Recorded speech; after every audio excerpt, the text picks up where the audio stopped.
50% कमी करू शकतो. ह्या हे तत्व किंवा ह्या तत्वावर टेंड्रम थिअरी आधारलेली आहे. याच्यामध्ये जमिनीसाठी 5 ड्रम, फवारणीसाठी 5 ड्रम आणि जमीन आणि फवारण्यासाठी लागणारे जे आपल्याला बॅक्टेरिया आणि फंगस असतात हे वाढवण्यासाठी ब्रुईंग ही टेक्नॉलॉजी, अशा 3 गोष्टींचा प्रामुख्याने वापर होतो. या टेंड्रम थेरीमध्ये आपण जमिनीसाठी लागणारे सूक्ष्म अन्नद्रव्य, NPK, मायक्रोब्स आणि ऑर्गॅनिक कार्बन या सगळ्या गोष्टींचा पुरवठा हा जमिनीसाठी लागणाऱ्या 5-6 ड्रम मधून करत असतो. त्यानंतर फवारणीसाठी जे काही आपले ड्रम आहेत याच्यामध्ये 3 कीटकनाशक, 2 बुरशीनाशक आणि 4 टॉनिक हे आपण ह्या सर्व वनस्पतींच्या साहाय्याने किंवा त्याच्यामध्ये मासा असेल, खेकडा असेल किंवा वेस्ट फळं असतील या सगळ्या गोष्टींपासून तयार करत असतो. अशा पद्धतीने आपल्याला 4 टॉनिक मिळतात आणि मग ही जमिनीची व्यवस्था आणि फवारणीची वरती जी काही फवारणी आहे त्यासाठी लागणारी सर्व व्यवस्था परिपूर्ण तयार होते. त्यानंतर सर्वात महत्त्वाची गोष्ट म्हणजे जो आजपर्यंत मोठा दुर्लक्षित भाग होता, की जमिनीत जे मायक्रोब्स आहेत मोठ्या प्रमाणात द्यायचे ते मायक्रोब्स आणि फवारणीतून जे मायक्रोब्स आपल्याला बेनिफिशियल मायक्रोब्स आहेत जे भरपूर द्यायचे, हे घरच्या घरी शास्त्रीय पद्धतीनं वाढवण्यासाठीची पद्धत म्हणजे ब्रुईंग आहे. आणि ही ब्रुईंगची पद्धत NIPHM हैदराबाद ही तर ही जी काही संस्था आहे या संस्थेने म्हणजे national institute of plant health management यांनी प्रमाणित केलेली आहे. ती पद्धत आम्ही शेतकऱ्यांना सोप्या भाषेमध्ये साध्या पद्धतीनं शिकवतो आणि अशा मग त्याचा वापर ते जमिनीतून करतात आणि फवारणीतून करतात आणि ज्या काही समस्या आहेत यांचं त्यांना त्वरित निराकरण करता येतं. त्यामुळं ह्या सर्व गोष्टींच्या समावेशामुळं आपल्याला अगदी शास्त्रीय पद्धतीनं त्वरित परिणामकारकपणे आपल्याला शेती म्हणजे रिझल्ट मिळतात आणि त्यामुळं गेल्या 1-4-5 वर्षामध्ये सातत्यानं ही पद्धत 10 ड्रम थेरीची पद्धत ही मोठ्या प्रमाणात त्याचा प्रचार होतोय. द्राक्ष फळ पिकामध्ये सर्व पिकांमध्ये आम्ही त्याचा वापर केला यशस्वीपणे. द्राक्ष, डाळिंब, केळी, आंबा, संत्रा आपल्या भागामध्ये अगदी पाणी फाउंडेशनचे काही कार्यकर्ते आहेत. त्यानंतर इकडं नागपूरमधून काही कार्यकर्ते आहेत जे याचा संत्र लिंबूवर्गीय पिकात वापर करतात आणि यामध्ये प्रामुख्याने एक गोष्ट मला सांगावीशी वाटते की त्यांचं उत्पादन डबल झालं. डबल का झालं? तर लिंबूवर्गीय पिकामध्ये संत्र्यामध्ये जे काही अडचणी होत्या, पहिली अडचण होती फुलगळ आणि नंतरची अडचण होती तयार झालेली फळं गळणे.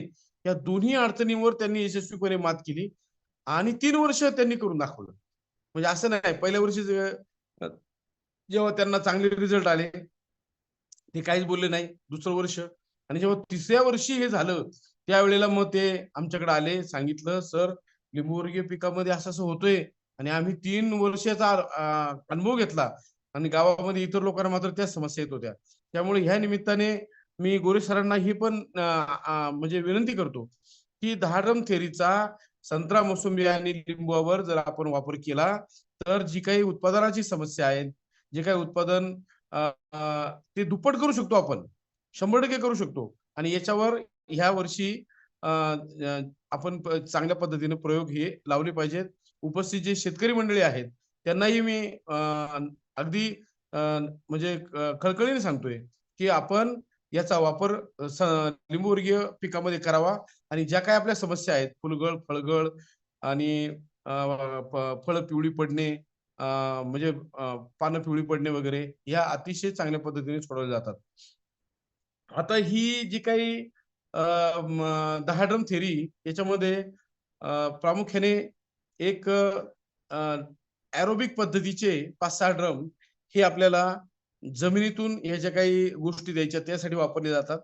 म्हणजे त्याच्यामध्ये ह्युमिक ऍसिड द्रावण, फल्विक ऍसिड द्रावण, DF1 किंवा सप्तधान्य स्लरी ऑर्गॅनिक पद्धतीने जेव्हा आपण सूक्ष्म अन्नद्रव्य द्यायचा प्रयत्न करतो तेव्हा सप्तधान्य स्लरी तिथे येते. त्यानंतर जीवाणू देण्यासाठी परत आपल्याला 3 प्रकारच्या स्लऱ्या उपलब्ध आहेत. त्या म्हणजे पहिली म्हणजे जीवाणू स्लरी पोल्ट्री स्लरी, जीवाणू स्लरी. आणि जर नत्राचा जास्त पुरवठा करायचा असेल आपल्याला परिणामकारकपणे, तर तिथं पोल्ट्री स्लरी आपण देऊ शकतो. त्यानंतर दुसरा महत्वाचा मुद्दा वेस्ट डिकम्पोजर. आणि तिसरा EM2.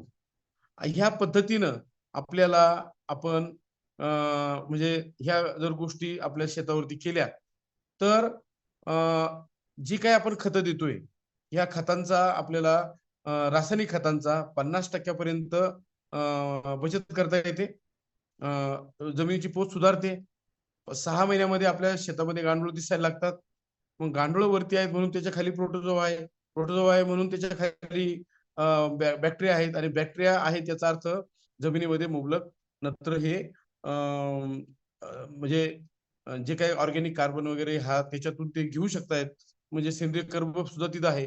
अशा पद्धतीची एक सॉइल फूड वेब ही प्रूव्ह होते जेव्हा वरती आपल्याला गांडूळ दिसतात तेव्हा, किंवा मातीचा जेव्हा वास घेतो आपण, तो मृदुगंध ऍक्टिनोमायसिट ऍक्टिव्ह होतात, आणि मग तिथं सडलेला वास जाऊन तिथं मृदुगंध दिसायला लागतो.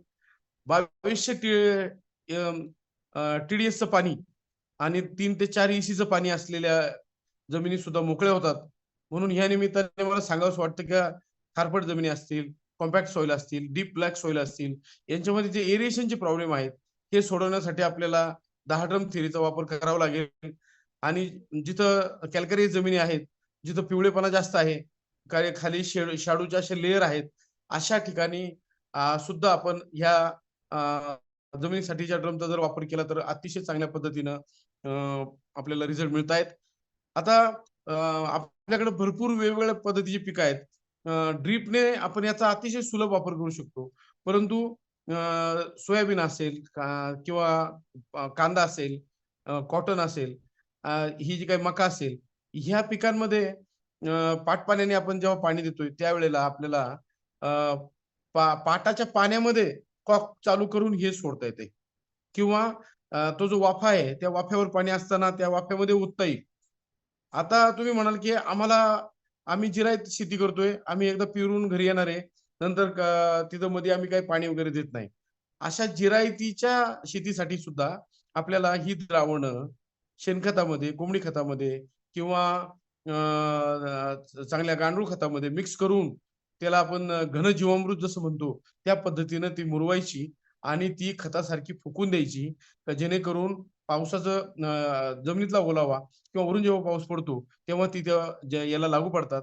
अशा पद्धतीने एकदा लागवडीच्या वेळेला एक एक डोस, नंतर फुलोऱ्याच्या बरोबर एक डोस, आणि त्यानंतर एखादा डोस जर आपण जसं आपण रासायनिक खताचे डोस देत असतो त्याच वेळेला जर आपण हे मिक्स करून जरी टाकलं तरी उत्कृष्ट रिझल्ट येतात. बीज प्रक्रियेसाठी सुद्धा इथं मी आवर्जून सांगतो की राख आणि EM चे आम्ही प्रयोग केले सर. साधारण EM2च्या द्रावणामध्ये आपण बियाणं एक 100 ml 200 ml बियाणं 1 लिटरला EM2 घ्या, आणि 100 ml EM2 मध्ये 1 किलो बियाणं साधारण ओलं करा, आणि आपल्या घरातली जी राख आहे त्या राख त्याच्यावर टाकून पूर्णपणे त्याचं कोटिंग होईल असं पहा. आणि ते बियाणं जर आपण उगवण क्षमतेसाठी टेस्ट केलं तर आम्ही शाश्वत फार्मिंग फाउंडेशन मध्ये त्याचे प्रयोग केले. आमच्याकडे त्याचे डाटा आहे. आत्माचे संचालक, माजी संचालक तांबळे साहेबांनी आम्हाला करायला सांगितलं होतं. त्या दृष्टीने आम्ही प्रयोग केले, आणि ही प्रक्रिया दिल्यानंतर 100% उगवण क्षमता आम्हाला मिळाली. म्हणजे सोयाबीन असेल, शेंगदाणा म्हणजे भुईमूग आहे, त्यानंतर मटकी वर्गीय म्हणजे मूग, उडीद वगैरे, चवळी, अशा या पिकांमध्ये आम्ही त्याचे प्रयोग केले, आणि आमच्या लक्षात आलं की 100% आपल्याला जर्मिनेशन मिळतंय, एवढी त्याची क्षमता आहे. आणि काय तर EM आणि राख, मित्रांनो, आपण आपले पूर्वज होते, आणि जेव्हा ते ह्या सीझनचं बियाणं दुसऱ्या सीझनला ठेवत होते त्यावेळेला ते राख मध्ये ते बियाणं टाकायचे, आणि ती सुंड्या बांधून ठेवायचे, आणि मग पुढच्या सीझनला ते उचकून ते पिरून द्यायचे. हे आपण डोळ्याने पाहिलेलं आहे. म्हणजे एवढी त्या राखेमध्ये क्षमता आहे, आणि त्याचाच आम्ही वापर केला. आणि EM आणि राख याचा जर आपण वापर केला तर बीज प्रक्रिये म्हणजे सोयाबीन असेल, कॉटन असेल, मका ह्या पिकांना किंवा ही सगळी जी काही तृणधान्याची पिकं आहेत यांना आपल्याला ऑर्गॅनिक पद्धतीने जर आपल्याला बीज प्रक्रिया करायची असेल तर आपल्याला EM2 चं द्रावण आणि राख या पद्धतीने काम करता येईल. आता या फवारणीचे जे ड्रम आहेत याच्यामध्ये प्रामुख्याने आपण EM1 चं EM2 करतो. म्हणजे पहिल्यांदा एक मदर कल्चर आपण EM2 EM1 चं आणलं. EM1 म्हणजे काय इफेक्टिव्ह मायक्रो ऑर्गॅनिझम आणि ते आपण वाढवलं. ते वाढवल्यानंतर काय झालं की एक 2 लिटरचं मी 200 लिटर तयार केलं. मग ते 200 लिटर जे द्रावण आहे ते मी 10 ड्रम मध्ये वेगवेगळ्या 10 ते 20 लिटर म्हणजे 200 लिटरचा ड्रम आहे तिथं 20 लिटर टाकलं मी. एक 10% मला त्या इनोक्युलम टाकायचा आहे. 20 असं 10 ड्रम मध्ये टाकलं. त्यात 4 किलो गुळ टाकला प्रत्येकी आणि 200 लिटर पाणी जर मी केलं तर 5 दिवसामध्ये मला 2000 लिटर EM2 द्रावण माझ्याकडे तयार होतं. आणि हे जे काही मी 10 ड्रम पुढचे केलेत, 7-8 ड्रम केलेत, जे मला फवारणीसाठी लागणार आहे. त्याच्यामध्ये दशपर्णी, दशपर्णी अर्क, आमिल अर्क, वेमिल अर्क, देशिकेल, मासा अर्क, खेकडा अर्क आणि फळार्क असे 7 अर्क मला तयार करायचे आणि स्वतः EM2 हा एक 200 लिटरचा बॅरल मला बुरशीनाशक म्हणून पाहिजे. आणि हे जे मला अर्क तयार करायचे ज्याचे आता दशपर्णी करत असताना मला 10 प्रकारच्या वनस्पतींचा पाला पाहिजे. मी तो पाला घेतला. त्या पालाची मी पेस्ट केली. त्या पेस्ट करण्यासाठी सुद्धा एक मोठ्या प्रकारचे मिक्सर शाश्वत फार्मिंग फाउंडेशन काही लोकल कारागिरांकडून करून देते की जेणेकरून तो सगळा पाला त्या मिक्सर मध्ये टाकला. मोठा मिक्सर आपल्या जुन्या ज्या मोटारी असतात 2-3 3 हॉर्सपॉवर पर्यंत 2.5 हॉर्सपॉवर पर्यंत त्या लावल्या जातात. शेतकऱ्यांनी केलेलं जुगाड आहे आणि किती पण मोठी फांदी असू द्या, लाकूड असू द्या किंवा पानं असू द्या, ती 5-10 मिनिटांमध्ये त्याची पेस्ट केली जाते. आणि अशा पद्धतीने ती पेस्ट तयार करून EM2 चं जे द्रावण आहे ते 180-150 लिटर जे काय लागणार आहे तेवढं घेऊन त्याच्यामध्ये ती पेस्ट टाकली जाते. चांगलं ढवळलं जातं आणि झाकण लावलं जातं आणि त्या झाकणाला सिंगल एअर वॉल आहे याची खात्री केली जाते. कारण जिथं जिथं EMचा वापर हा सॉल्व्हंट एक्स्ट्रॅक्टर म्हणून वापर करतो तिथं तिथं आपल्याला ऑक्सिजन नकोय आणि तिथं ऑक्सिजनला थांबवण्यासाठी आपल्याला सिंगल एअर वॉल टाकावा लागतो आणि हा सिंगल एअर वॉल ह्या सर्व पुढच्या ड्रमला आपण टाकतो. हे जे जमिनीचे ड्रम आहेत त्यांना त्याची काही आवश्यकता नाही. EM जिथं शब्द आला तिथं आपल्याला झाकण पाहिजे आणि सिंगल एअर वॉल पाहिजे आणि खाली एक कॉक पाहिजे. कॉकला मस्तपैकी एक कपडा बांधायचा आहे म्हणून कॉक चालू केल्यानंतर जे द्रावण आहे ते गाळून येतं आणि मग 10 ml प्रति लिटर पद्धतीने आपण त्याला फवारू शकतो. 10 लिटर जमिनीतून सोडू शकतो. मित्रांनो, नक्कीच हीच सर. प्रक्रिया प्रत्येक ड्रम साठी करायची आणि अशा पद्धतीने आपले जमिनीसाठी चे सगळे ड्रम तयार झाले. याच्यामध्ये EM आणि खेकडार्क बुरशीनाशक आहेत. दशपर्णी, आमिल, वेमिल हे कीटकनाशक आहे. त्यानंतर देशिकेल, मासार्क, खेकडार्क आणि फळार्क हे टॉनिक आहेत. आणि या सर्व गोष्टी ह्या आपल्या परिसरात उपलब्ध असतात. आपण जे फेकून देतो उदाहरणार्थ खराब फळं त्यापासून फळार्क तयार होतोय. पावसाळ्यात जास्त झालेले मासे त्याच्यापासून अमिनो ऍसिड तयार करतोय. खेकडा पावसाळ्यात नदीच्या काठी ओढ्याला जे आपल्याला जास्तीचे खेकडे दिसतात त्याच्यापासून आपण किटोसान नावाचं जे काय औषध आपल्याला बाजारात मिळतं ते आपण आपल्या घरी खेकड्यापासून तयार करू शकतो आणि त्याच्यापासून कॅल्शियम उपलब्ध होतो आणि त्याचपासून आपल्याला बुरशीजन्य रोगाचा चांगला कंट्रोल मिळतो. म्हणून मित्रांनो, या प्रसंगी मी हे सांगू इच्छितो का ही एक परिपूर्ण अशी व्यवस्था आहे. या व्यवस्थेमध्ये आपण स्वतःची खतं, स्वतःची औषधं आणि ती अतिशय साध्या पद्धतीने आपल्या शेतावर तयार करू शकता.